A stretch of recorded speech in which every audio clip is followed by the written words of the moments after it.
Grant, how you doing, man? Thanks for joining me for another interview. You know what? I Good, just thank. realized it's 1 year since I talked to you on the phone, May 30th last year, and it was the next day, Dolan made a video about the Wilson documents, and that's the first time we heard about it. So what a coincidence. I'm interviewing again today. How you Yeah, doing, man? good. Matt's my my PR guy, and my guy who does the book covers, and helps me out on a lot of the technical stuff. And I appreciate what you do for me, Matt. And yeah, it was a year ago. It was a big story. Desta was with me, I think, when I got the document. And there's actually two documents. Well, no, there's four documents that are involved to give you the background of it. So I'll give you the background of this Wilson document, which has now been sort of verified. It's exactly what I said it was. And last year, as soon as that document came out, there was people saying, now they hoaxed it, it's not real.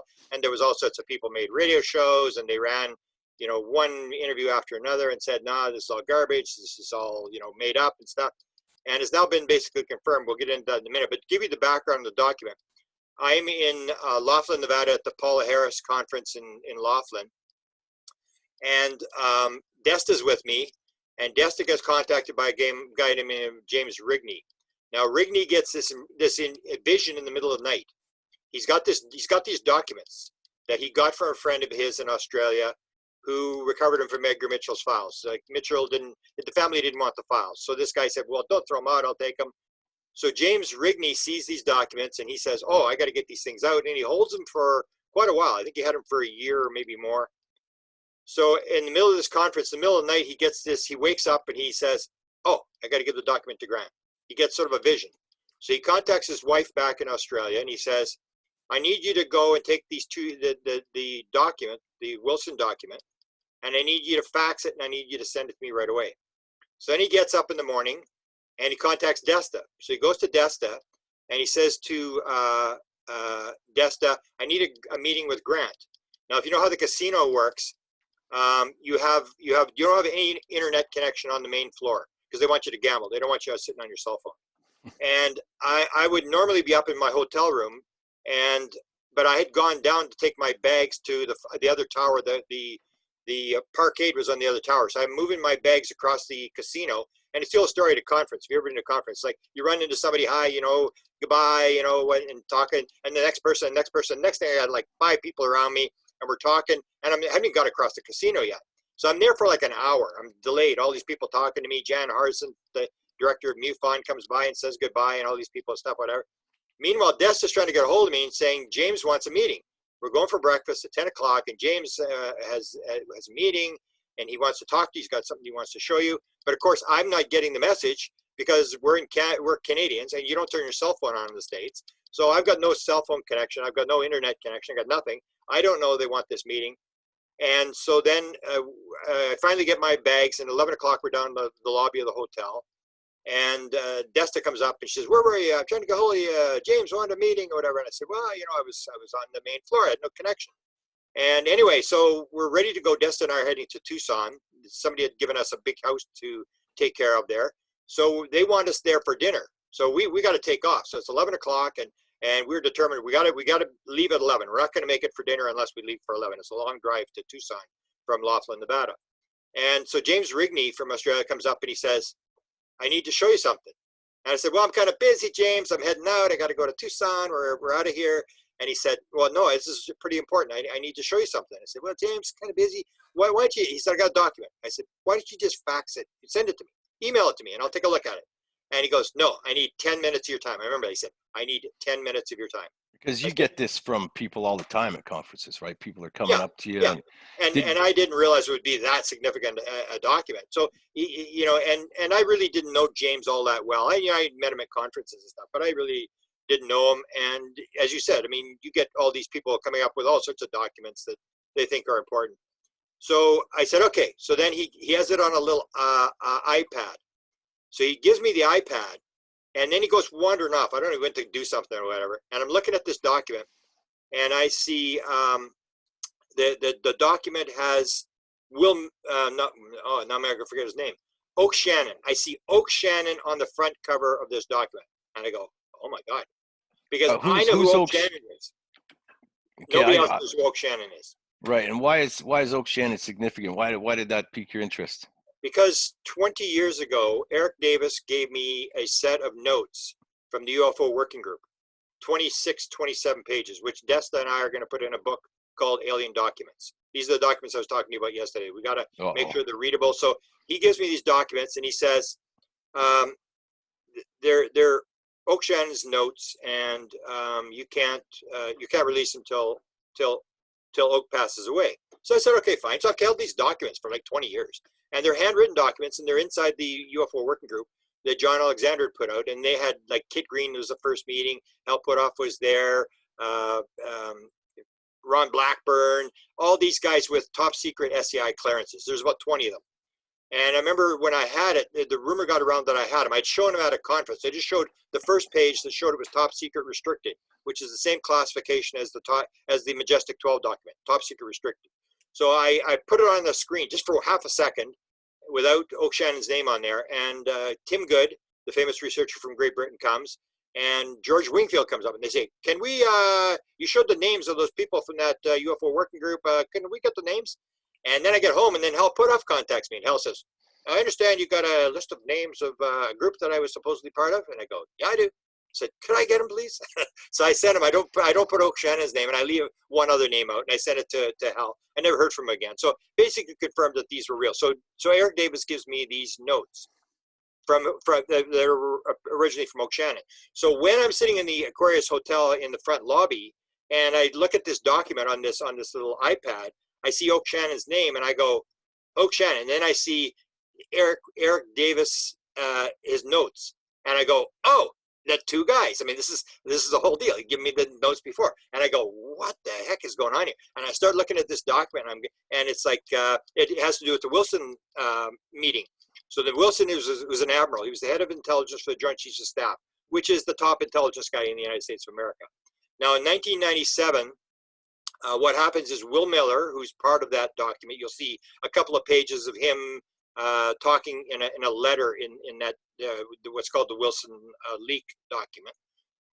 He sets up a meeting with Stephen Greer and with Edgar Mitchell, and they go into the Wilson's office in the Pentagon, in the E-ring of the Pentagon, and Greer starts giving them the UFO briefing and all this kind of stuff. And Wilson saying, I haven't got access to this. This is garbage. I'm head of intelligence for the Joint Chiefs of Staff. I should know what's going on here. And he's just getting angrier and angrier and angrier as this meeting goes on. And of course, when the meeting sort of became public, then it was like, Stephen Greer made it up. He's all garbage. It never happened or whatever. And so what happens is a few years later, Richard Dolan is shown 2 pages of the Wilson leak document. He's given 2 pages of the document, and it's a document where you can look at it, you can read it, but you can't copy it, you can't do whatever. And so he gets it, and that's part of the story. So he gets it, and he knows it's part of the Wilson leak, the Wilson meeting. And he had actually been involved. I was involved in '97 with Billy Cox from the Tampa Tribune. Greer was involved, and then Dolan got involved. So Dolan had seen this document.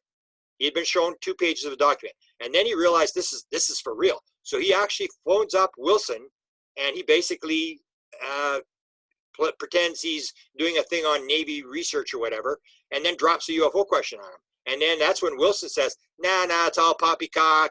You know, they came in my office, there was nothing to it, it never happened the way they said, and just this total denial. So Dolan knows it's for real. Then I get this document in November of 2018, and I'm looking at this thing, and I don't know what to do, because I'm thinking, oh my God, I got to get a hold of this thing. And I'm thinking, is James going to give me this document? And I'm thinking, well, should I photocopy it with my cell phone? You know, go through and I didn't realize it was 15 pages. I thought it was only like 2 pages or 3 pages. So he comes back, and I say, I'm really interested in this. It's an important document. And I said, where the heck did you get this thing from? And he said, oh, it comes from Edgar Mitchell's files. And he basically tells me the fact that, you know, Mitchell's files were out there, and he managed to get these copies. And then I'm thinking, like, wow, this is a big story. So what happens is I'm doing Managing Magic 2, which Desta and I may put it out now. It was actually basically finished. We had done Managing Magic, and then we're going to do Managing Magic 2. And it was all basically done. And all we were going to do is insert these two documents. We're going to insert the Wilson document into the book with nothing. That's what I said to James. I said, James, I'll put him in the book, and I won't say nothing about him. I'll just put him in the book. I'll put the alien autopsy document in the book, and we'll just put it in the book. And somebody's going to read it, and somebody's going to say, "Do you see this document? It's in this book, and what does it mean?" And that's how we were going to leak the story, because I know all the guys in the document. I know Eric Davis. I know all these people. And I was having a hard time dropping the document because these are people I know. So I figured that's the way I would do it. And then the document all got mixed up in, or the manuscript, Magic 2 got all mixed up in editing. And we lost all the footnotes in it. So that delayed it, which was good. And so I didn't know what to do with the document. And then I had two guys contact me. I had a guy contact me. And he only contacted me. He was in contact with me for a little while. He has not contacted me. He's disappeared since this happened. And he was a high-level guy who was connected with, indirectly with Tom DeLonge, with Firmage and this sort of thing. And he contacts me, and he's asking just questions about stuff. And then I mentioned this document. So I figure what I'm going to do is, I can't leak the document, but what I'm going to do is, I'm not going to cover up anything. So I'll just talk about the document. So I was telling people, I talked to James and Doty in December of the year before. I said, James, I got this document. And I describing the document. He said, can you give me a copy? I said, no, I can't give you a copy, which I should have done, but I didn't give him a copy. Then when we released the document, again, I have the manner to talk about it. And I talked to this guy, and he says, well, show me the document. So I sent him the document. And he says, well, why don't you just put this thing out? And I said, well, I really can't. I'm having a hard time. I'm not sleeping. I don't know if I can put this document out or whatever. And then he says, leave it with me.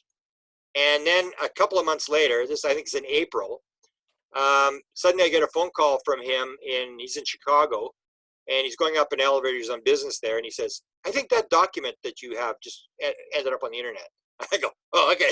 And then that's the last I heard of him. So the document went on the internet, but it sat on the internet. The Wilson leaked document sat on the internet for months before anything anybody did with it. So at what point did you know that it was sensitive and it was going to get you into trouble? Like, it's a classified document. No, the Eric, no, not that one. The John Alexander meeting, the UFO working group. Those notes were classified top secret restricted. What the Wilson leak is not classified at all. All it is Eric Davis's notes. So here's what happened. So Bob Bigelow is running NIDS, and he's got lots of money, and he spends tens of millions of dollars on UFOs, and he's trying to figure out what's going on. Sets up the consciousness research at University of Las Vegas, Nevada, spends $3.7 million. He starts up NIDS, and they're going to work on life after death and UFOs. And the one guy in the meeting says, life after death and UFOs? Why don't we just do Sasquatches and ESP? And they can't believe that these high-level scientists have been called in to do this. So they start working on this, and he brings in Kit Green, John Alexander's running the group, Combe Kelleher, all these high-level guys. He can bring in anybody, and he's paying them a lot of money to come in to be consultants on this NIDS group. And he's just picking everybody's brain. He's finding the most powerful people that know pieces of the UFO story, and he's trying to pick their brains and trying to get all this stuff. So what the Wilson leak thing is, they have the 1997 meeting, and there's all these rumors that Wilson's been cut out of the loop. But Wilson's trying to figure out who's running the UFO program. So what they do is, NIDS worked on a bunch of different programs. Everybody sees them as these evil Kabbalah guys. They weren't evil Kabbalah guys. It was just Bigelow trying to figure out what was going on. So they came to me, for example, about the Holloman Air Force Base film. I knew a lot about the Holloman Air Force Base film.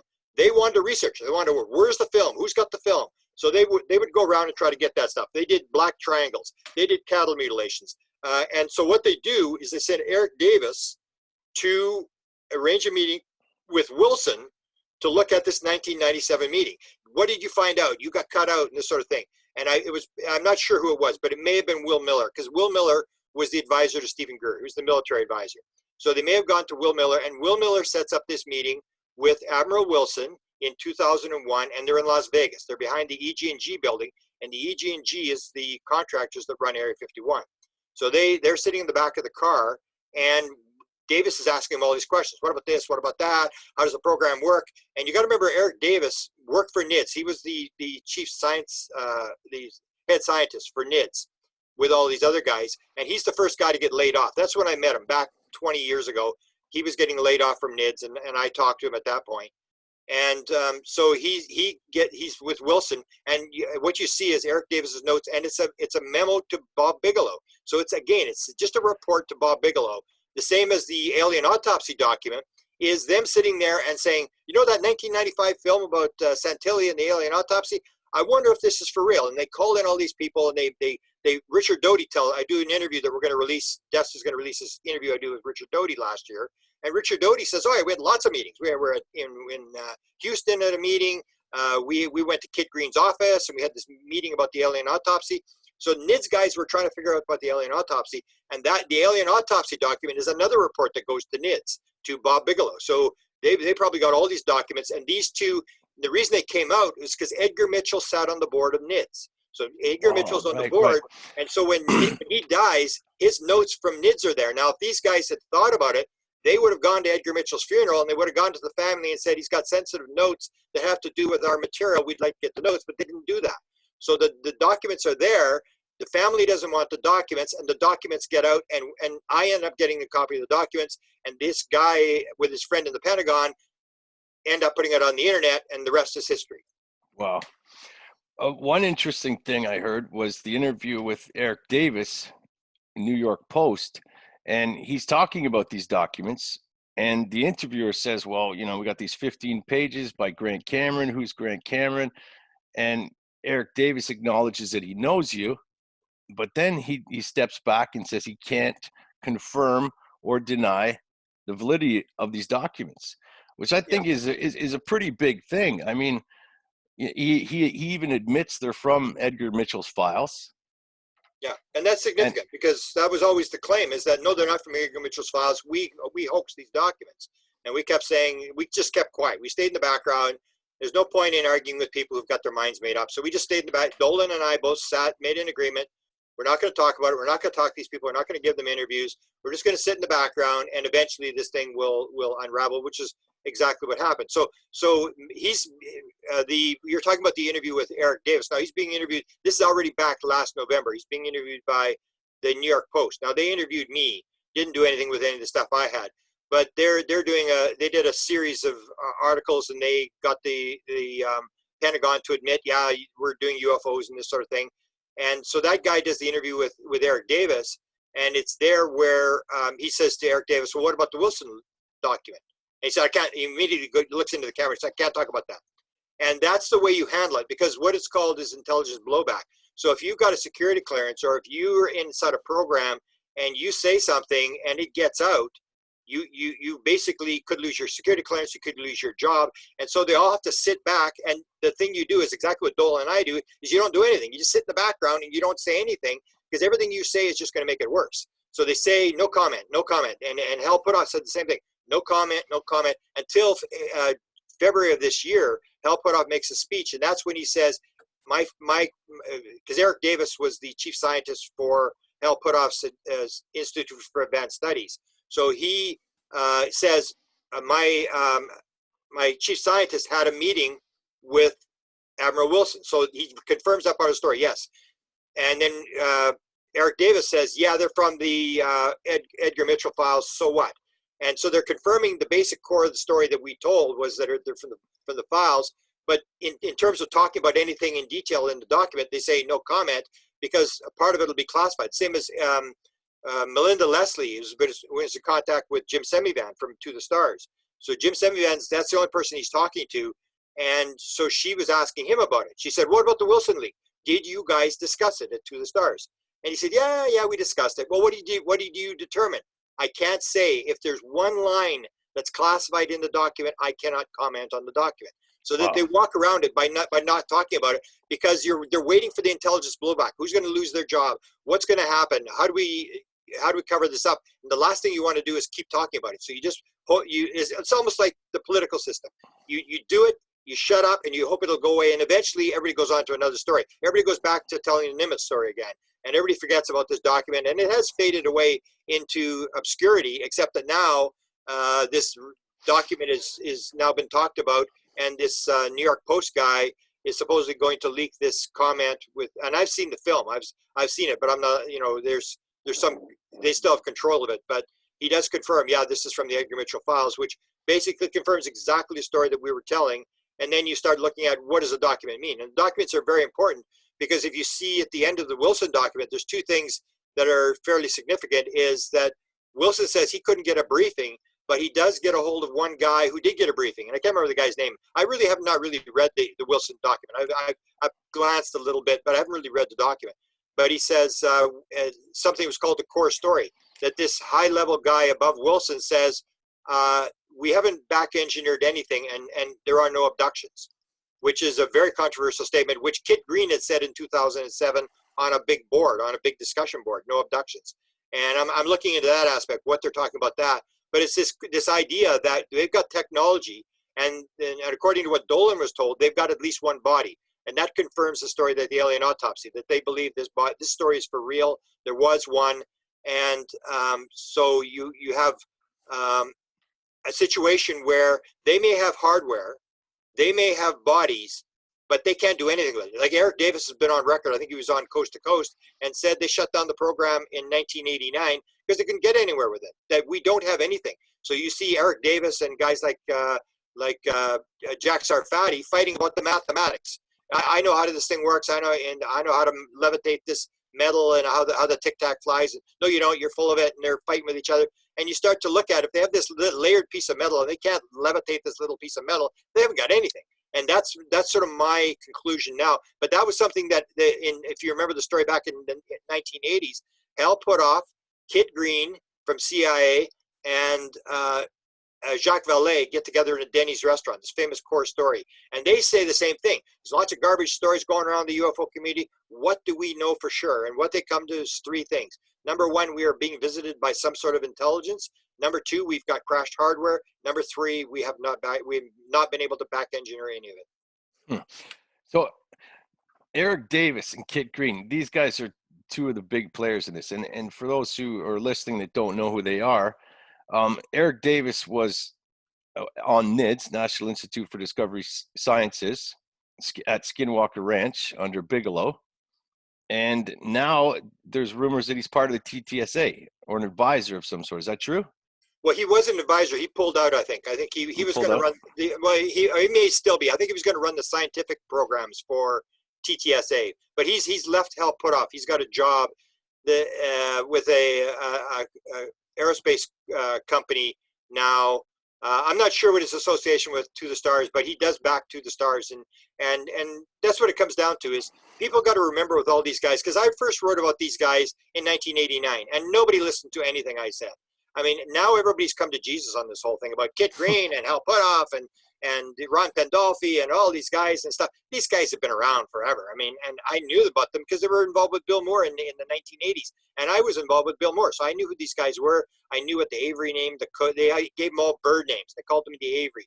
So there was the Penguin was John Alexander, and the Pelican was Ron Pandolfi, and everybody had a name. Kit Green was the Blue Jay, and Kit Green was actually brought in the 1980s to talk to Dr. Eric Walker at Penn State on a story that I worked on, and that's what Bill Moore said. I'm sending BJ in to talk to him, and BJ was Kit Green. So Kit Green has been around. He was the control officer for the remote viewing program when Hal Puthoff and Russell Targ ran the remote viewing program. The CIA guy was Kit Green, and he was the control officer. So he's been in this game, and probably between Kit Green and Hal Puthoff, they probably have the longest held top secret SCI clearances in the country. They've had them since like 1969 or 1970. They're big time guys. And Kit Green ran life sciences at the CIA. Then he went to General Motors and still does contract work. He's the guy that's working on the whole genetic thing with the MRIs and the genes of the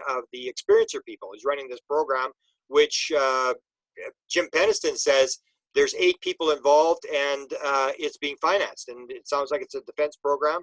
So these guys have been around, and what happens is that all these guys are guys who've had experiences. So Eric Davis was an experiencer. He had this UFO sighting when he was graduating with his PhD. He had the UFO sighting. Jacques Vallee had a sighting in 1955. Gary Nolan had the little beings in his room when he was a little kid.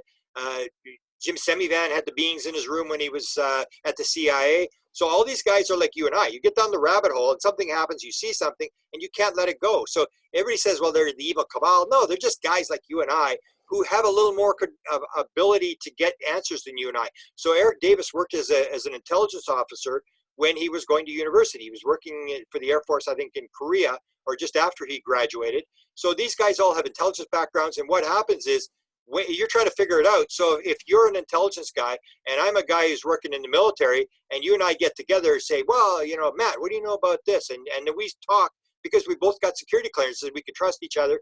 And that's what these guys have been doing. They've just been talking with each other for many, many years. It was called bird chatter. They would be talking with each other and they'd putting stuff out and stuff like that. But they're basically just guys who go where the money is and go where the information is. So Bill Moore was the guy who was getting all the information from the government. So they all joined up with Bill Moore. They said, the government's talking to Bill Moore. Let's see what, you know, and they all joined up. And then when Firmage came along, Firmage had lots of money. They all went to Firmage. And then when Firmage lost his money, they left Firmage. Now it's Tom DeLonge's the guy that's got all the contacts in the government. So they all go to Tom DeLonge because he's got the money. He's got the grants. He's got possibly patents. And he's the guy that the government is talking to. So they're just following the money and following the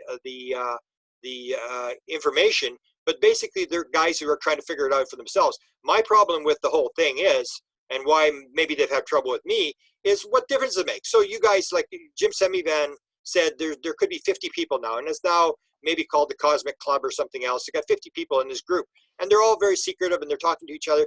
What good does that do to the world? I mean, so what? It's MJ, I call him MJ12 2.0. So what? You 12 more guys figure the thing out. I mean, how does that help anybody?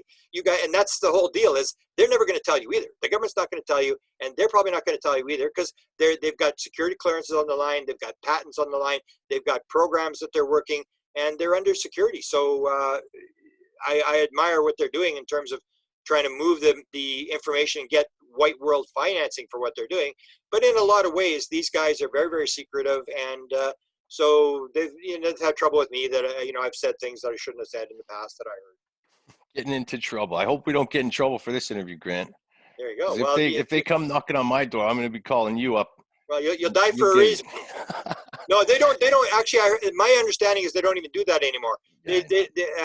I think, who was it said, we don't do that kind of stuff. I think it was Jim Semivan had told Chris Bledsoe, we don't do that kind of stuff anymore. We want you dead. You would have been dead 10 years ago. What they do now is the easiest way you do it is, instead of going to Matt and knocking him off, what they do is, if you've got a story that's really sensitive that they need to cover, and you picked up a story, what they'll do is send 5 more guys with the same story in 5 different versions, and now you're telling 6 different versions, and nobody believes anything because nobody can tell who's telling the truth and who's not. So what you do is you just throw mud in the water. That's what I believe they do. They take real information, they surround it with disinformation, they put it out, they pull it back, they put it out, and nobody knows which end is up. Right.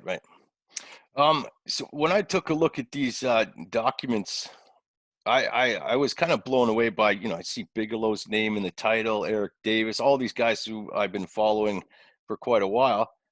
But then I see Ray Santilli's name come up on one of the pages, and the fact that Kit Green was briefed 3 times on things related to alien autopsies. When I saw that, I was a little skeptical. I was like, well, I don't know. That seems a little much. But what do you have to say about that? You emailed Kit, didn't you, and asked him about this? No, that was Dolan had a long interview with him, and I got some of the details of what he said. In fact, what he said was, after he talked to Kit Green, he said it was a confidential conversation. But what I can tell you is that my view of what happened did not change 1 iota after I talked to him, which confirmed that he was basically confirming it. So he talked to him, and now Kit Green has said, yes, the document is for real. And I had the conversation about the time this thing was breaking with Richard Doty, and I asked Richard Doty about it, and because Richard Doty had said that he was working for Hal Puthoff from 1994 to 2006, and he said, oh yeah, we had all sorts of conversations about that document, and he told me, yeah, this is for real. He said, I haven't seen the document itself, but yeah, all the stuff in the document, we were talking about that, because NIDS was working on the program, the situation, and Hal Puthoff was working on it. So so Kit acknowledges it. And of course, it's like the old story. Like, you can't really convince people who are skeptical. So then they're saying, well, Kit talked about it after. It really doesn't count. Kit may have been fooled or whatever, and it really doesn't matter or anything. But one of the things you got to remember was that there's a guy, a British photographer who was shown this video in 1970s, claimed that the video he saw, the alien autopsy document, not only was it the video that was shown, it had a live alien in the video that he saw, and it was shown to him by one of the 9 animators for Disney. And we know this guy was heavily into UFOs.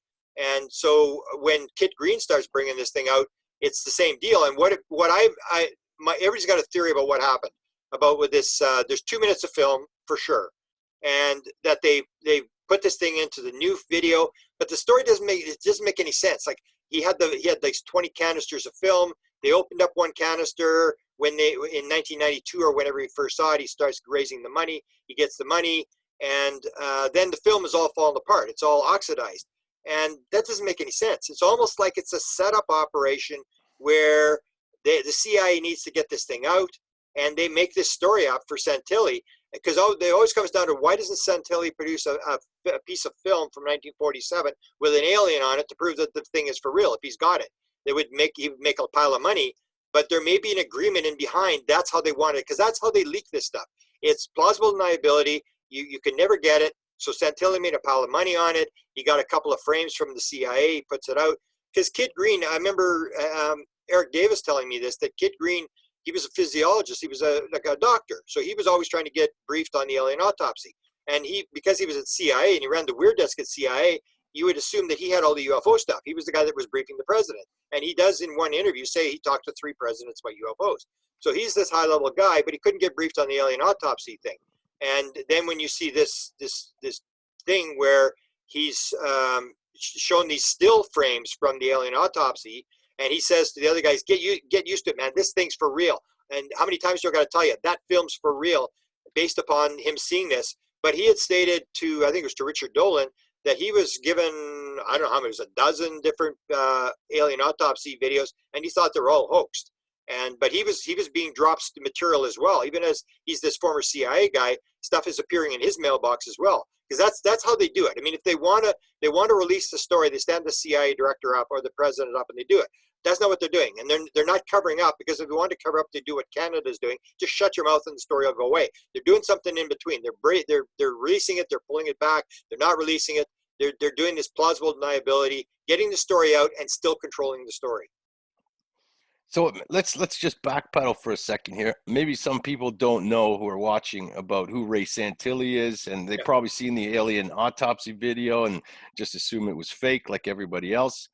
But there's a neat backstory to it, and Santilli's always said that he admitted that the video is fake, but it's based on a video that a film that he got, and it was a recreation, and he's always stuck to that story. And this document where Kit and Eric Davis are talking seems to back that up, as it mentions that Colm Kelleher from NIDS, who's at Skinwalker Ranch, has a beta cam or secondhand copy of this film. He saw it, Kit saw it, and in those documents, they make a statement in one of the notes. It says the film is real, the cadaver is real, and the cadaver is the same one that Kit saw in the briefings at the CIA or at the Pentagon. Yeah. So that's pretty substantial, I would say. You know, but it still has all these missing stories where this doesn't make sense, that doesn't make sense. Yeah, right. He still hasn't produced the actual piece of film which would solve the whole thing, and there must be a reason why he's not doing it, because he's got to be making a lot of money if he produces it. There's got to be some deal in the background. So Santilli was the guy in, I think it was 1992. He goes to the United States, and he's into musical stuff. So he's trying to find Elvis Presley films, and he comes across this guy who claims he had the film, and there's always these bizarre stories. Oh, I had the film, the alien autopsy film, and I forgot to give it back. And it's like, no, that's not what happened. It's like, that's where I started getting suspicious. Like, this is a setup story, man. He's being set up by this guy, this film guy. He says, you know, he had this stuff. You know, I got it. I'm going to give it to you. You're my friend. You know, I'm going to break my security clearance and risk my life to help you, you know, and this sort of stuff. So he gets it. But I believe there's two minutes of film, and they did a recreation, but they put the 2 minutes of film into the alien autopsy. So the 2 minutes of film is embedded into the film. And I believe that if you watch it frame by frame, you're going to see 2 different left feet. You're going to see a bunch of stuff that doesn't make sense. But you got to watch it frame by frame, not watch it going, you know, full speed. Right. And so that's what we've been talking about before, about how, you know, there's parts of the film in the alien autopsy that are real, that are authentic, that and that Santilli might be coming out with this soon, or might be you know, might be making some statement to Well, back it up. I had an interview with him. I did an interview with him that's on my YouTube channel. We had an interview, and he said, well, you know, when we said about the analysis of the film, he said, well, we've been down that road and all this sort of stuff. And he started to backpedal, and that's when I said to him, well, if you get it analyzed, I will let everybody know, and if you don't get it analyzed, I'll let everybody know. So I'm letting everybody know he never got it analyzed. But we just did an interview. Desta and I and Paula Harris did an interview with oh, now his name's going to escape me. The British guy who bought the film, the Alien Autopsy film, and he told the fact that he saw an 11-minute film. The Alien Autopsy film is 18 minutes, and he maintains that he saw an 11-minute film, and he was the original guy that negotiated with Santilli to take the film to Italy. So there's all these different stories, and there's definitely the idea that it's a straight out hoax is not real. I mean, there's something to the story. Was that Colin Andrews? No, Colin Andrews was involved. Maybe Desta, you could flip up here and tell me who we're talking about, so we get it on. You mean Maurizio?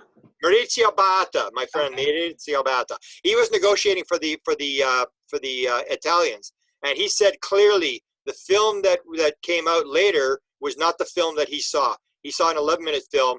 And he actually went back and said, well, what's going on here? Like, you know, because when he bought it, when they took it to Italy, it was a different film. So there's all these stories that there was other film, there was pieces of film, and it's almost like a CIA operation that you put it out and you just mix it all up so nobody knows what's going on.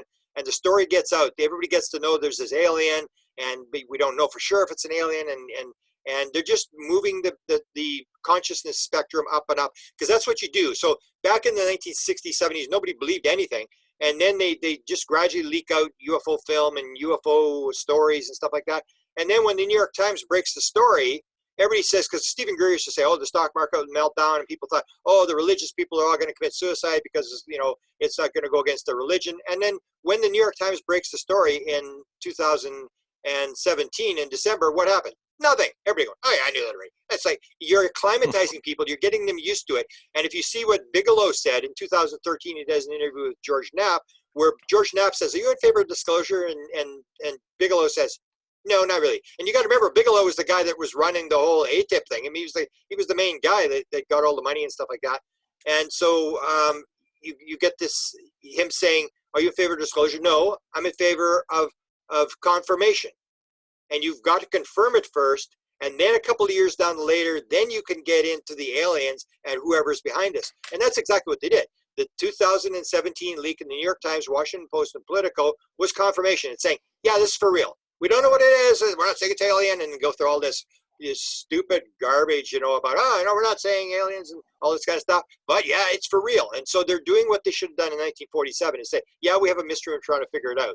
So hopefully, according to Bigelow, you may be hearing about what's actually behind it. The alien stories will be coming next. But first, you got to acclimatize the people and get them used to the fact that, yes, this is for real. And just a few weeks ago, we had the Pentagon, the DOD, saying that the TTSA footage was legitimate, and no one really talked about that. And they do that the same way. That's how they drop it. People say, well, why would they confirm it? Why would they do it and stuff? And why would they do it in the middle of the virus situation? And I said, because that's how they do it.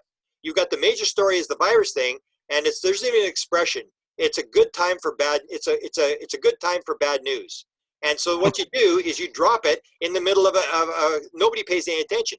And that's what happened with the To the Stars when the New York Times article came out. It came out December the 16th, 2017. That was exactly, or 2018, 2017. It goes out exactly a week before Christmas when everybody is going on holidays. The reporters aren't following up anything. They haven't got time to do stories. And the same thing happened with Blue Book in 1969. They killed Blue Book on December 17th, a week before Christmas, when nobody's paying any attention. So that's what you do. When you want a bad story out, you put it out in the middle of another story that has all the attention. And nobody pays any attention, and the story gets out.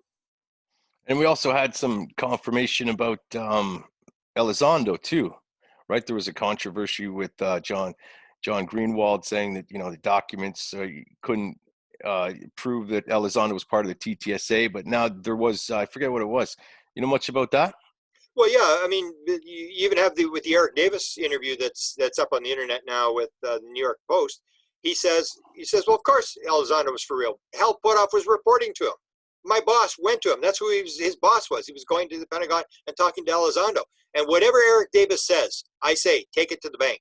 Eric Davis doesn't make up stuff. Eric Davis is on the mark about everything. Sometimes he gets a little excited like me, and he says things he probably shouldn't say, and he leaks stuff and stuff like that he maybe should take back. But Eric Davis is a very smart guy. He's got an intelligence background. He's a very, very sharp guy, very, very smart, and really interested in the subject. So he's digging as hard as he can. This is his life. I mean, he's trying to figure this thing out. And so you have that situation where he basically says, yeah, come on, this is a joke. But what does the Pentagon do? So the Pentagon says, oh, okay, they say it's advanced aerospace. And then they tell the Washington Post, no, it's advanced aviation. They put two different names out. It's the same thing. You get people all bumping into each other, and everybody's fighting. It's like, oh, you're full of it. It's this. You got the wrong name. And why are they giving it two different names? And it's a scam. And it's all a hoax. And then they say Elizondo didn't have anything to do with the program. Elizondo was not ahead of the UFO program. And so you put out the two different stories. It's the same thing. You throw mud in the water. You have these two different stories going at the same time, maybe from people who don't know what's going on. Because that's one of the things that Eric Davis pointed out, was because you're in the Department of Defense Public Affairs doesn't mean you know what's going on. And I know this from my father was in the government. Just because you are in the government doesn't mean you know what's going on in the government. I worked at a university, and I had the keys to the president's office. I had the keys to 8 vice president's offices. I had the keys to human resources and payroll. I had all the keys to everything. But that didn't mean I knew what was going on. I mean, I left a couple months before they did a big buyout. If I had known what was going on, I wouldn't have left. And it proves that just because you are in the government doesn't mean you know what's going on. So the public affairs people at Pentagon, they only get what they're told. So if they go and dig into a story and try to get an answer for somebody, but public affairs really may not know what's going on. And so you get these people are telling two different stories, but that's what the government wants. It wants these very controversial things released in a real cloud of doubt and controversy and stuff like that, because you still control the story. Because again, if they want the story out, if they want you really to know, Matt, the truth, they're going to stand up and tell you the truth. They're not doing that, which means that's not part of their program. Right. It's crazy. And now we got Space Force, and they're launching a rocket right now today. Yeah. But I think that has more to do with satellites. I don't think that has anything, because my impression is that they really don't have anything. They don't have any they may have some kind of consciousness technology. They may have some sort of stuff where they're using bio boards to run machines with bio circuits and stuff like that. But in terms of the levitation, I always go back to the same thing, where I talk about the fact that you have to realize this thing is consciousness based. That the people, I've got the 50 people, and I'm the only one that's got the 50 people who've flown the craft. And I talk to them, and they all say the same thing. You use your mind. That's how you fly the craft around. We have not got that. Or you talk about Chris Bledsoe saying it's 10 times the size inside as it is outside. We don't have that technology. Sorry, we don't have that kind of stuff.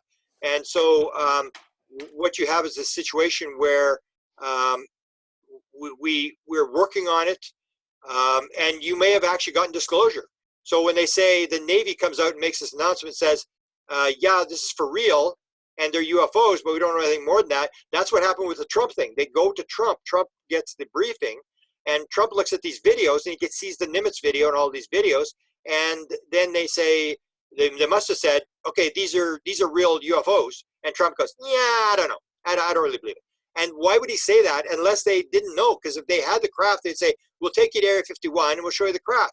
Because they really don't have the stuff that really works. So they're basically, you may have got disclosure.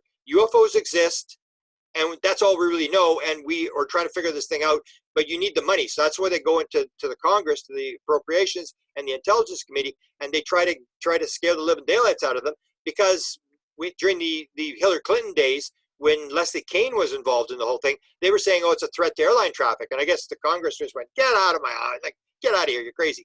And so now they're saying, oh, they may eat us, or they're whatever the aliens are going to do or whatever. And they scare the living daylights out of Congress because you're trying to get money. But what they're trying to do is move it into the white world, because that's what Richard Doty told me. You're going to hear in this interview that Richard Doty that talks about that pieces of the craft were being brought to Hal Puthoff, and that Hal couldn't figure out any of these pieces of the craft. Wait, So what video with Doty? there's a video I have an interview that was done with Richard Doty last year, and Desta is going to release this thing. We have it. We haven't put it out yet. But in there, he talks about the fact that Hal Puthoff couldn't figure this thing out. But if you take an experiencer, according to the Millab people, and you put that piece of craft into their hands, they can make it work. And so that's the whole thing, is that I don't think we really have that kind of the kind of material that people think we have. And that was one of the things that happened in the interview. You saw the interview I did with Nick Pope when we were on a panel with Nick Pope.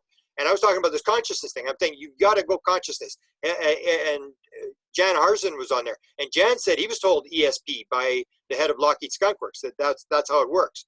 And I was saying this is the key. You got to know this thing.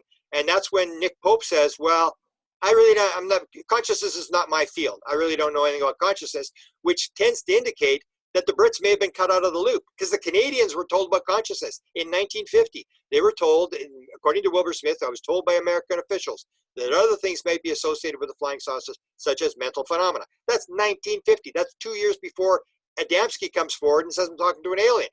Now we know aliens are telepathic. We didn't know that in 1950 because nobody talked to an alien yet. And yet the Canadians had been told that by the American officials, which probably meant that the story was true, that when they recovered the recovery at Roswell, there was 3 dead aliens and 1 live alien, and the live alien was talking in their heads. That's how they knew there was consciousness connection to this thing. Yeah, Wilbur Smith, that's an interesting story, because he was talking about things like ether and ghosts and all sorts of things related to the phenomenon back then. I've always been interested in Ron Pandolfi. Just switch gears here.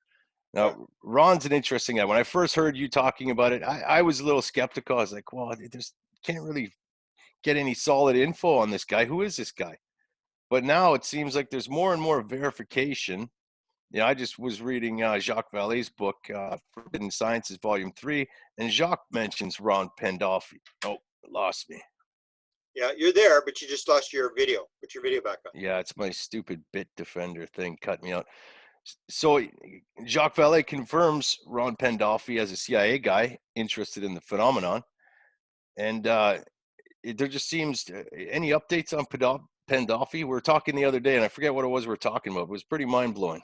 Well, he's always been in the loop. He was, I remember Dan Smith starts it with 1991, where he's researching crop circles with Rosemary Helen Guiley, and he gets a hold of a guy by the name of, I'm not forget his name, guy from NASA, Osler, Exler. And Exler says, oh, there's a guy at the CIA you should talk to if you want to know about crop circles and stuff. So Dan Smith, and his father gave up the land for one of the big universities and stuff. His father was an economic advisor to Eisenhower and stuff. So he's a sort of a high-end guy, and two master's degrees in physics or whatever. So anyway, he goes to Ron. He phones up Ron, and Ron says, "Oh yeah," and remember this is 1991 already. And he says, "Oh yeah." He says, "I'm going to Los Alamos right now to talk to the alien." And he goes, "You are?" So of course Dan doesn't really care. I mean, he's got lots of money. He's not scared of anybody. So he makes this public, and he phones up Los Alamos, and who gets on the phone? John Alexander. And he says to John Alexander, "Is Ron Pandolfi coming there for a meeting?" And he said, "Yes, he is." And so he puts it out. My new friend Ron is going to Los Alamos to talk to the live alien. And then he said that Ron came to me and he says, next time you do that, don't make it public. He says, do not put my name and CIA in the same sentence. But he's been playing with him forever. I mean, so he talks about the portals and stuff. And it's the same thing. It's this pull it back, put it out, pull it back, blow smoke all the time, get everybody all confused. So it was always like, well, what can you believe? What can you not believe? And the couple things I got for sure was the one where they're big. It seemed like they were into the portal thing. That's how these things move in and out. They're popping in and they're popping out, which is what Kid Green told Peniston, that we're trying to figure out how do they pop in, how do they pop out. So it was this idea, they're not flying here through space. They're coming in through these wormhole type things. And so he was always talking about portals and stuff, and the portal, this thing in the desert, and the actuators to the portal and stuff. And I remember I was talking to a friend of his, Doug Alt, one time. I said, Doug, this is giving me a headache. This guy gives me a headache. I'm frustrated. I'm leaving. I can't take this anymore. Is there a portal? Is there something going on here? Should I stick around or should I just drop it? He says, I think you should stick around. I go, okay. So I stick around and put up with some more of this garbage about putting this out and that out. And so the things I got for sure was the one thing about the portal, and he was very upset when he saw that I had this, but he put it on his wife's YouTube channel, and I grabbed it. And they're on a cruise ship going through the Panama Canal, and his wife's name is Aaliyah, and she says, okay, Footman, what do you say? And his code name is the Footman. So he said, okay, Footman, what do you say? And then he's on camera, and he says, you know, the next time that John, and this John guy is a guy that he went to university with in California, is sitting beside him. This John, he's a school teacher or something in California. John's sitting beside him. He says, next time John goes to the desert, a number of us here will go, and people always wondered what it's like to go into another world. The next time John goes to the desert, a number of us here will go, we will go into the next world, and we will come back again. And it's like, wow, it's like unbelievable. And then his daughter's talking about portals. When she gets Jim Semivan, his daughter's 6 years old, and he gets Joe Firmage on the line. And he said, you got a question for Mr. Firmage? Yeah, how many portals have you got in your house? I'm going, they keep talking about these portals. There must be something to it. So that was the one thing that I got. One of the things that's sort of blown up in his face, because he always uses the reference, you know, everybody in the UFO community is a loon, a crook, or worse. That's his famous expression. UFOs are real. Everybody's a scam. Everybody's scamming. It's all garbage. This is all Scientology. All these guys that broke the Right. To the Star story. Well, wasn't that a Facebook thing that he posted soon after the TTSA come out? And then Eric Davis had a little bit of a spat with him. He said, well, Eric Davis went through me. I was talking to Eric Davis at the time, and Eric Davis said, you know, you're wasting your time talking to Pandolfi. Why don't you go back to the presidents? You're wasting your time with this guy. Everybody in the UFO, everybody in the intelligence community hates him. Yeah, that's right. Kind of stuff. So he was pretty upset that I was dealing with Pandolfi. But I don't really take him that serious. I just watch what he's saying. And now because when To the Stars when the New York Times came out, I was in contact with Dan Smith. So when Tom DeLonge made his first news conference, I went to Dan. I actually helped Dan get onto the news conference. I said, Dan, you got to watch this. Come on. We're going to see what's going on happen here. And so I got him on. And then, of course, I would say, as soon as it's over, say, okay, go ask Ron. What's Ron say? And then Ron, that's when he started the Scientology thing, and it's all a scam. And Kit Green's a scam, and they're all scamming, and they're all making money. And John Alexander doesn't have a PhD. He's a mail-in PhD. And he starts all this stuff and whatever. And then when the New York Times thing broke, then he said it was done on a simulator, that the video is a fake. It's done on a simulator, and it's these Scientology guys, and Hal Puthoff's been scamming people forever. He took all Joe Firmage's money, and they're all loons, crooks, or worse, and stuff like that. But now it's all been blown up in his face. But the thing is, what's his real role? So he is the top guy, and I don't think he's at CIA anymore. I think he's in some other position. I don't know what it is, but he's not in CIA. He's been around since 1983 in the Reagan White House. And if you've been in the CIA and around that long, and you've been associated with DARPA and the Jasons and stuff like that, he's a pretty high-level guy. And he's just there to sort of cause the interference or to watch what's going on. And I have been they made an offer to me at one point to do, what was the thing? Maybe it was a documentary on the Avery or something like that. So he goes through, he doesn't say anything himself. So I've never talked to him. I've never really talked to his wife. He always goes through like Dan Smith, or he goes through Doug Ault, or he goes through Kevin Albert is sort of a main spokesman. So Kevin Albert will contact me and say, we're looking at this project. Do you want to work on this project? And I say to him, as I said to him many years ago, I've made a couple offers by them, because what they're trying to do is the same thing. They're in Hollywood, and they're trying to get out a story. So and the reason you release it in Hollywood, that's why To the Stars went there, and why Jim Semivan went there, is if I come to you, Matt, and I say, okay, here's the story, this, that, you're wrong about this, and you're going to go, like, get out of here, or I'll shoot you, like, get out of my house. And so what you do is you put it in Hollywood where everybody's watching TV, and then the skeptic can turn on the TV and say, this is all garbage. I'm going to watch and laugh at this thing. And meanwhile, it's subliminal stuff where the information is getting in directly through these people. And so that's why they're using it. And I know that Pandolfi is in Hollywood as well. He's trying to promote projects in Hollywood. And the producer that I talked to said, the stuff that Pandolfi's talking about isn't even moving the needle. We asked him, are you going to go on camera? Are you going to talk about what you know? But of course, he's in the probably the need to know position. It's almost like there was a story that he actually posted. I had Dan Smith asked about it on Coast to Coast, and he said, I don't remember writing that. But Dan Smith actually posted at one point that Ron told him that we just tell the president what he needs to know and hope we don't have to put him down. So he's a pretty powerful guy, whatever he's doing. But he is the UFO guy. And he calls me, sometimes he calls me the loon. Sometimes he says I'm an okay guy. Then he called me John the Baptist at one point because he figured I was making the way clear for Tom DeLonge. So he called me John the Baptist. But again, it's like there's been no threats. The worst he's ever done is called me a loon. And it's sort of, he watches everything I do, same as Pandolfi does, and Puthoff and Semivan. They're all trying to watch what's going on. But I think that in the end, they're all trying to do it. But the problem is the security clearances. Everybody's trying to make money. That's the two problems that solve it.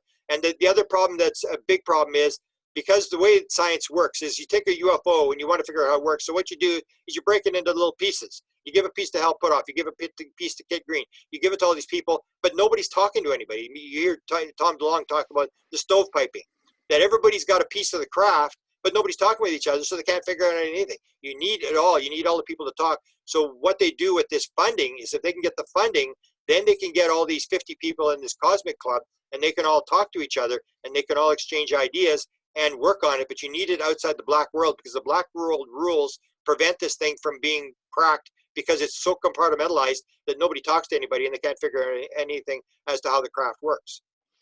Right. We'll have to pay attention to Pandolfi there. Just keep our eyes on him just to make sure. You never know, right? Yeah, if you contact him, he'll talk to you. You may He's not on like Facebook too. I think he follows Dest on Facebook. She's all paranoid now. So have you been watching Skinwalker Ranch, the new series? I've watched a bit. I actually got pretty excited at one point because tomorrow I'm doing a big orb show. I did this orb thing. I got sort of into these people had these huge collection of orbs. I put them up, and it had a lot of people who were interested in this stuff. And a lot of people, of course, said, it's bugs, it's dust, and then the latest one was a spider on the, I was like, come on, give your head a shake. I mean, like, you're doing Jim Jones Kool-Aid science, like, unbelievable, these people come out. But it was really interesting. So there's people with these collections. So tomorrow we're doing the orb presentation. I forgot what your question was. It's related. Skinwalker Ranch. So at Skinwalker Ranch, they had the beam of light.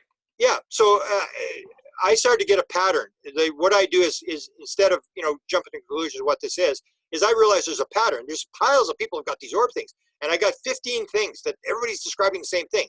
So I'll give you one, and so people will be talking about orbs, but eventually I'll wait, and then they'll suddenly show me this mist. They'll say, "Look at this photograph of this mist thing flying around here," and it looks like a vertical mist that moves around. And I go, "Oh yeah, you got the mist too." And there's something with the mist and with orbs. So at the Skinwalker Ranch, one of the things we had was there's a woman and we're going to show these photos tomorrow, from Macedonia, and she had these beams. Like Chris Bledsoe was the first one.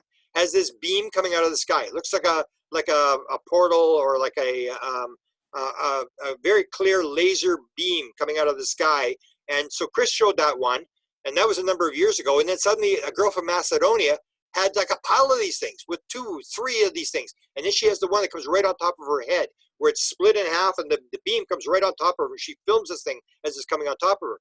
So I'm going to show all these beams of light from all people around the world, and show that this is not like a piece of dust. This is some sort of orb that's moving at a very high speed, or it's a beam of light that's coming down from craft. That's what the Macedonian girl says. It shoots these beams down from the craft towards her at her feet, and she's filming all this stuff. And the thing was, I think it's in episode 5. Suddenly they go, "Look at this," and they get shot. There's this beam of light going across, and I go, "Oh, Skinwalker Ranch has got the beams too." And they were pretty amazed by this thing. And then there's this white thing flying through. So they're getting orbs, and that's the thing people got to remember of Skinwalker Ranch. It's DIA, but the reason they went in there was not for UFOs. That's my claim. They went in there because of the apport material, and Desta and I are putting out a book on apports. And this is the thing where things manifest and reappear and disappear, and stuff goes through, like they take bulls and put them in trailers, and the woman buys groceries and puts them away, and it comes back in, and the groceries are all back in the bag. This really weird stuff where if you're a defense guy, you say, "Man, if we could do this kind of stuff, make stuff go through walls and stuff." That's why they went to Skinwalker Ranch. It was for this paranormal stuff, that every single experiencer has this paranormal stuff around them. They have the orbs, they have the talking to dead people, they have burnout lights, drain batteries. And the same with near-death experience people. I've gotten really into these near-death experience people. It's exactly the same pattern. If you took the alien out, you could not tell what was a near-death experience and an abduction experience, because they both have the same thing. the lights. They can't touch electronic equipment. They burn out stoves. They burn out this kind of stuff. Light bulbs blow up when they come in the room, stuff like that, or burn out. And so that's what they went to. That's why they went to Skinwalker Ranch. They were trying to do that thing, and that's what they're doing right now. They're trying to figure out, like, what is this? It's not so much UFOs. And I think even Jacques Vallee said, when we worked on this on the Skinwalker Ranch, he said we had everything except UFOs. But it's the UFOs is only a part of the phenomena. So they'll talk at Skinwalker Ranch. They say, oh, well, it's, they want to make this evil thing. It's like, oh, it's a hitchhiker. It follows you home. It follows everybody home. Once you've had an experience, get ready. It's going to follow you for the rest of your life. It moves around with you because it's attached to the person. And that's why when you went to Skinwalker Ranch, that's why George Knapp said, I was at Skinwalker Ranch. I was sitting in a chair. I'm waiting for them to come. And all I got was attacked by a bunch of mosquitoes. I mean, I couldn't get anything. And John Alexander was running the NIDS operation. He was the head guy for Bigelow. He was there all the time. Nothing happened when George Knapp was there, and nothing happened when John Alexander was there. They never had any experiences, but Eric Davis had all sorts of experiences. But Eric Davis is an experiencer. It follows the experiencers. So you put the experiencer like bait. Even John Burroughs indicated to me that was the idea, that they're using these people for bait for different things to try to bring them in. Or when they go to Chris Bledsoe, they go to Chris Bledsoe because he's got this high level of contact and say, who are you talking to? Why are they contacting you? And you follow the person who's got the contact. So that's what they're doing at Skinwalker Ranch, but they're doing more the paranormal phenomena idea of how does reality actually work? If there's portals on there, how does this work? What are these balls of light? And it's all connected. So we've gotten sidetracked on crafts in the sky, but when you start looking at the crafts in the sky, you see all these other patterns. 40% of people saying they have the answer to everything in the universe, the same as near-death experiences, burning out lights, being able to see the future, all these kind of things, they all go together. And the DI at least realizes that there's this paranormal world that's got to do with consciousness that is beyond what it is. And they're trying to figure it out because they want to protect themselves against the big bad Russians if the Russians are doing it. And they also want to use it for technology, for their own kind of technology, because that's amazing stuff that if you can figure out that kind of stuff. But UFOs, I don't think there's so much UFO stuff there as people think there is. Eric Davis was there, and I'm pretty sure when you read the book, it sounds like he was one of the guys who was standing on Skinwalker Ridge looking down at nighttime, and he saw the portal open up. In the book, they say it was a physicist, but I think it was Davis. Oh, it was Davis. Yeah, Davis actually did an interview where he talks about the stuff that he saw. He describes exactly the experiences he had. And that's the thing, it's connected. That's what people don't realize. The UFO, all these phenomena are manifestations of the person. We think that there's an object out there that's influencing us. We do not realize that we are part of the object, that we are manifesting this kind of stuff. And that's exactly what, because they played the Skinwalker Ranch as this evil place, and there's these evil beings and all this kind of stuff, and they're mutilating cattle and stuff. And if you listen to what George Knapp, who wrote the book, said, he said, the people who were the most aggressive to the phenomena had the worst experiences with the phenomena. That's how it works. You're connected to the phenomena. Same as the guy who wrote the book Holographic Universe, Michael Talbot, who later was confirmed that he was a UFO experiencer, had been a client of Bud Hopkins. He talks about the fact that he had experiences as a kid, these poltergeist experiences, and almost every experiencer has these poltergeist experiences as, kid and stuff moving around in the room and stuff like that. And he said, when I was in a good mood, the poltergeist would hang the plants off the socks, or socks off the plants, and be very playful. But when I was in a bad mood, I would wake up with needle marks and cuts in my arms. People got to realize this, that we are part of the phenomenon. That's what George Knapp was saying. Those who were the most aggressive to the phenomenon. And that's when I asked, and nobody would answer the question. I said, were those guys carrying guns? Because what Bigelow was bringing in, he was bringing in special forces guys, and they were all walking armed on the Skinwalker Ranch. So if you want to, the phenomena will say, okay, you want to play that game? Good. And you want to, because that's what happened. Those three guys were stopped in their tracks. And the phenomena, they heard in their heads, you are not welcome, leave immediately. And I'm sure those guys were armed. So if you're walking around all armed and you're ready for a fight, you're going to manifest a evil phenomena. Same as when you get into a near-death experience, the people who have the hellish experiences are people who are trying to control it. It's not that they're bad people, they're trying to control the phenomena, and you manifest what you do. So if whatever your dream is, or your your lucid dream or your near-death experience, you got to realize you're playing a part in what you see. Everybody sees something different based upon your beliefs. And if you're in fear, you're going to have a bad experience. If you're in love, you're probably going to have a good experience. And people don't get that connection. They think it's independent, it's nuts and bolts. It's not nuts and bolts. It's all consciousness. It's all connected. And you got to realize, almost like when Jan Hartson asked Ben Rich, he said, "How does it work, Ben?" He said, "What do you know about ESP?" And then Jan Hartson said, "Oh, it means everything in time and space is connected." And he said, "That's how it works." Same as Eric Walker told us. What do you know about ESP? Unless you know about ESP and how it works, it's all connected. We are all one thing. There's only one thing. There is no time and space. There is the physical world. It's all within us. It's all these ideas that we've totally messed up what we think reality is. It's not, the table is not solid. There are no colors. It's all this thing that we are part of the whole machine, that it may all be just a giant, like Jacques Vallee used the expression. It's a giant kabuki theater.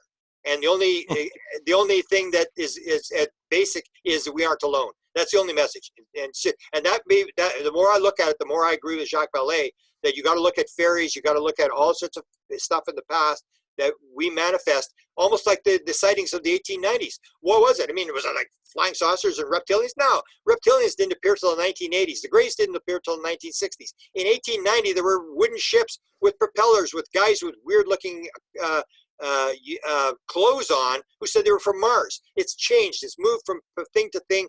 We're part of what we're manifesting. So it comes to you based upon what you believe, based upon your elevation in society, and it's going to keep changing. Now we've got these light language people that Desta and I have been following. Just unbelievable. These people speaking these and handwriting alien language. That did not happen 20 years ago. There's no way that stuff happened. And now it's like every second person I can go, "Do you speak light language?" "Oh yeah, I do that too." And they go, "La, la, la," and they're talking in some weird language, and it's like, this is just like bizarre. It's just almost like the veil is thinning, and they're picking up it's almost like they're adding steroids to the water as they go along. And the story, Desta and I, just before we went on air here, Desta and I were talking. I mean, it is getting really, really weird. I mean, and that's what Whitley Strieber said, that he and his wife came to the agreement that if the story is not weird enough, it's not true. The weirder the story, the more chance that it's true. Grant, that's why I always love talking to you, man. You know so much about, the nuts and bolts, the government stuff, the documents, but you also are so into the consciousness and the paranormal aspect. And amazing, man. Blow my mind every time I chat with you, man. Yeah, I just don't have a life. That's all I do. I think that's the best way it is, man. Way it should be. Well, I appreciate your interest, and let's do this again. Let's Is there anything we missed? Is there anything else you want to quickly go over? I'm in no rush to go. No, we're doing some weird stuff. We're doing the orb thing tomorrow, and we have another big thing coming up. Orb seems to be a big thing. I mean, that's if you take a look at that, that's a really weird phenomena. Chris Bledsoe's pictures are pretty interesting. Yeah. Oh, but I've got the girl from Europe. I call her the Chris Bledsoe of Europe. I mean, you think Chris Bledsoe's story is weird. Just see this woman. It's like unbelievable. And there's a woman. What's her name? Can you say her name? Annetta. She's got some government job, so I know what her real name is, but her part of her name is Annetta. And she'll be on, I'll be showing you some of her photos. She'll be on talking on the broadcast tomorrow. And there's a woman from Arizona, Teresa, who I'm going to show a couple of her photographs. She still won't come on. Her stuff, you just can't believe it. I mean, there's nothing I've ever seen. I mean, just like 1,000 light beams going through the sky, like maybe 1,000, maybe 150 light beams in the sky. It's just like unbelievable, and stuff coming down on her house and stuff flying around and orbs, and it's like unbelievable. She said they opened wasn't a portal, a vortex on her property in 2011. She's not very healthy. That's why she really doesn't want to get involved. But the stuff that she's got, it's like unbelievable. And then now I've got some woman from Australia who's contacted me. She said she's done more work on orbs than anybody in the world, and just it's just unbelievable. She's sending me her book by express. We came across this guy. His name is Stan Ho out of Hong Kong. He's got like 1,000. That's one of the patterns. It's like, have you got over 1,000 photographs? They go, oh yeah. And it's like just and there are all these orb things where you say, well, it's just a camera or whatever. Well, Paula Harris, Desta and I just did an interview with Paula Harris, and Paula Harris said that she has this woman, and we're probably going to, Desta will get me in contact with this woman from Italy who gets all these orb photographs as well. So of course, Paula figured it's the camera. So she was standing beside this woman, and the woman's getting all these orb photographs. So they exchanged cameras, and Paula couldn't get in with the other woman's camera, and now suddenly Paula's camera started to get these orb photographs. It's the person. It's this connection to the person with these orbs, and so we're going to do that one. And we did this light language thing, which was really weird with these people, and then the near-death experience stuff, which I think is critically where you say it's all connected. And let me give you an example. The near-death experience stuff, if you've seen the interview I did with Ron Johnson, you get these connections where Ron Johnson says they allowed him to go into the spirit world 3 times. He had 36 out-of-body experiences. 3 times they allowed him to go in the spirit world. He meets with his mother. One time she's sort of physical. He can see her. The other time he can just sort of hear her or whatever. So she's taking him for a tour around the spirit world. So she takes him into this building. He says it looks like a little, he's Mormon. So it's like a little Mormon temple. And she takes him to this building. It's a little tiny building. And he says he walks into the building, and it's 10 times the size on the inside as in the outside. And as soon as he says that, I go, that's Chris Bledsoe. Chris Bledsoe said the same thing. He was inside the flying saucer, or a guy by the name of Terry Loveless. If you've heard his story, he said the same thing. I went in the craft, it was 10 times the size on the inside, it was on the outside. And so then you see this thing, well, was Chris Bledsoe in the spirit world, or was Ron Johnson abducted? He says he was in the spirit world. Maybe it's the same thing. Maybe we're looking at the same thing. And then Ron Johnson says he's in this building with his mother, and she takes him to the far end, and you got these crystals coming out of this table. And everybody's got a crystal. So your life crystal is there. And when you die, you can look at your past lives and you plan your next life with looking through this crystal.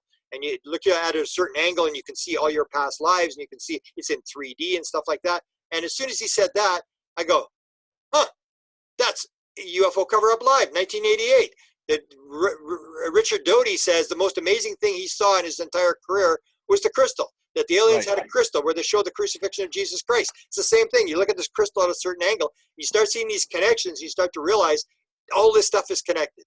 And that's what Desta and I are bringing out the book. It just came out an hour ago, was Contact Modalities. So right, I was just going to ask you about that. Yeah, so we go through the Contact Modalities, and it's like 405 pages.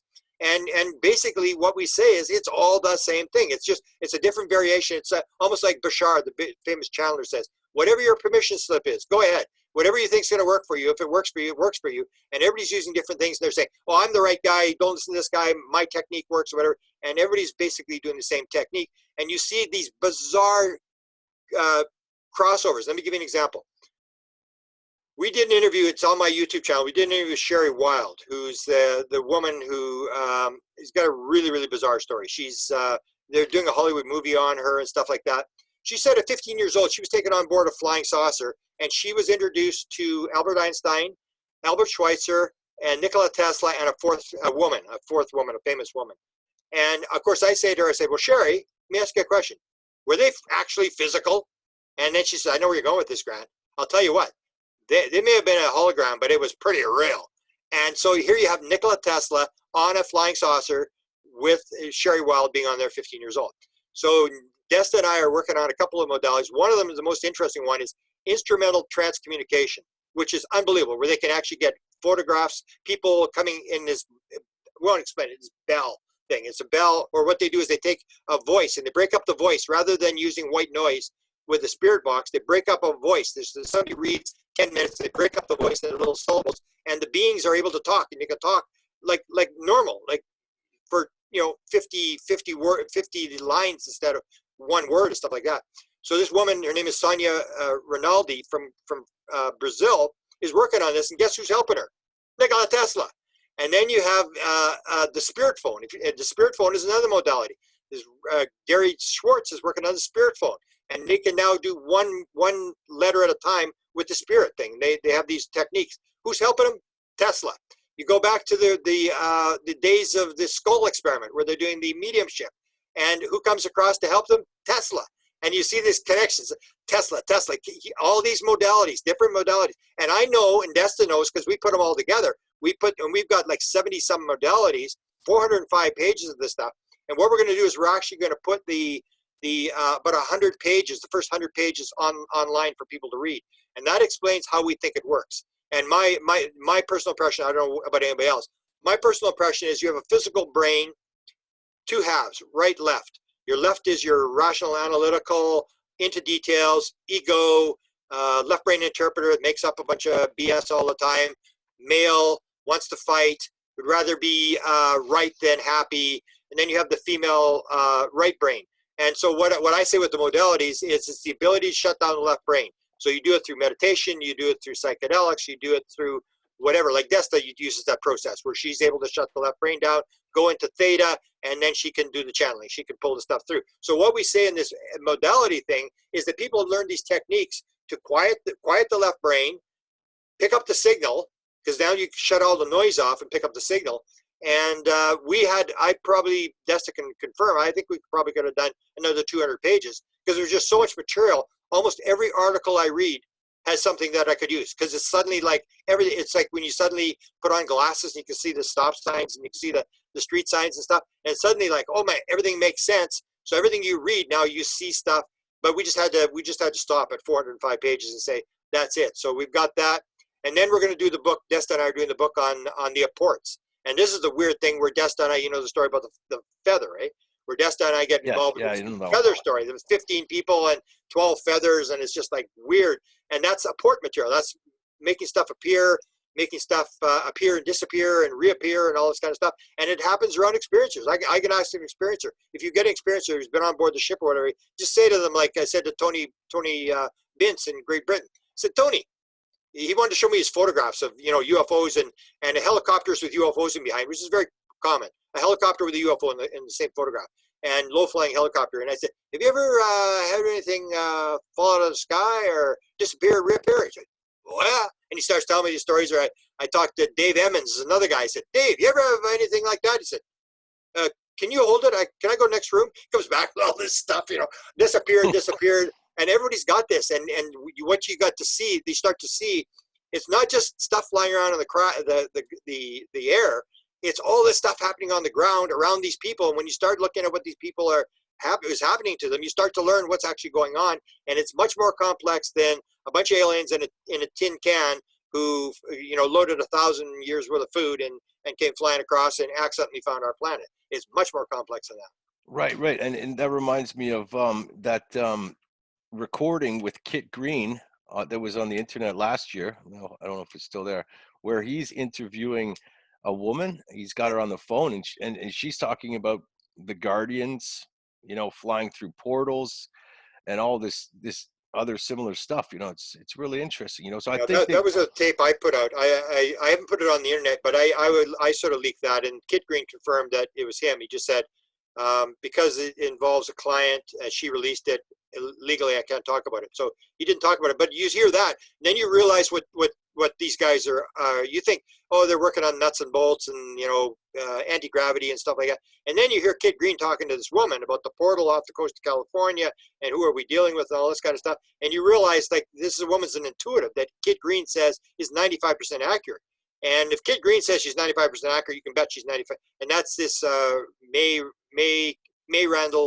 Kay Randall May is her name. And she's an intuitive, and she's written books, and she's quoted in their paper, the Nolan's paper that he did on the Cadet Pudaman. She's a footnote in that paper. So there, you see that they're on the leading edge where they should be, where they're talking to intuitives and they're talking, trying to get material through the experiencer. And that's, I think, I keep maintaining that people are making the mistake that until you talk to the experiencer, the people who are interacting with the intelligence, you're wasting your time. You're going to confirm that, yeah, something's flying around the sky, but that's it. You've got to talk to these people because a lot of them are getting direct. 40% say they knew the answer to everything in the universe. 42% say they got mathematical, technical, or scientific material in their head they did not learn in school. And you start to realize you got to talk to these people. They have they're going to tell you what's going on, and they're willing to talk to you, whereas the government is not going to talk to you. Right, and then you got all these guys, you know, going to talk to Chris Bledsoe, guys from NASA, you know, Chris going to NASA. Yeah, he has literally everybody talking to him. I mean, Air Force generals, and he has the thing from Camp David, and you start seeing some of the stuff that he's showing. And that's the whole deal, is that's what Semivan said to him, because Semivan was an experiencer too. So Semivan had the beings in his room. So when he retired in 2008, he said to Chris, he said, I knew about you before I retired, but I wasn't allowed to talk to you. But now I'm coming to talk to you, because he's trying to figure out what's going on too. I mean, he didn't know either. That's the story that was told to me, was that Semivan, when he had the experience with the beings, he went to Ron Pandolfi, because Ron's the CIA UFO guy, and he said, I just had this experience in my room last night, and I need to know what's going on. You're the UFO guy, tell me what the hell's going on. And Ron says, you don't have a need to know. And Semivan says, I don't have a need to know, because he was the head of covert ops for 2 years for the CIA. I don't have a need to know. You bring your boss's boss in here, and we'll see who doesn't have a need to know. So according to what I heard, they brought in George Tenet. And George Tenet says to Semivan, he says, pretend it's a one-off. Pretend it, you know, that'll never happen again. Leave it alone. It'll destroy your career. So what happens is for the time he was at the CIA, he doesn't mention, he doesn't bring it up. He doesn't talk to people about it. And as soon as he leaves, according to what I was told, Ron Pandolfi briefed him. And that's what Kit Green confirms, is that when you get briefed, when you leave, you don't have a high security clearance when you're in the government. But the minute you leave the government and go into a contracting position, that's when they give you the briefing. That's when you get the high security clearances. That's when they tell you what's going on. So that's what happened to Semivan, is when he left, they actually told him what was going on, what they knew about UFOs. But when he was in the government, he didn't know what was going on. Well, it looks like I'm getting the signal from Desta Grant. I think we got to wrap this up. It's going to be too hard for her to edit these long videos. Grant, that was another amazing conversation, man. We got to do this again soon. Yeah, you're a pleasure to talk to you, and thanks for the cover. Everybody's going to see your contact modality cover. It's yeah, I can't wait for that book to come out. It looks pretty cool. It looks pretty cool. You know, I got all the comments on the Managing Magic. A lot of people thought that was the best cover they'd ever seen. I was like, oh yeah, oh right on, right on. People really thought that was good. Yeah. That was the first one I did. Yeah, that's the one where you put the CIA wall in the background and the little girl holding the flying saucer. That was a cool cover. Yeah, I put a lot of time. I appreciate what you do for us. So thanks a lot, sir. Right on. Thanks, Grant. Hey, you have a good weekend, Grant. I hope we'll talk soon, man. You bet. Thanks.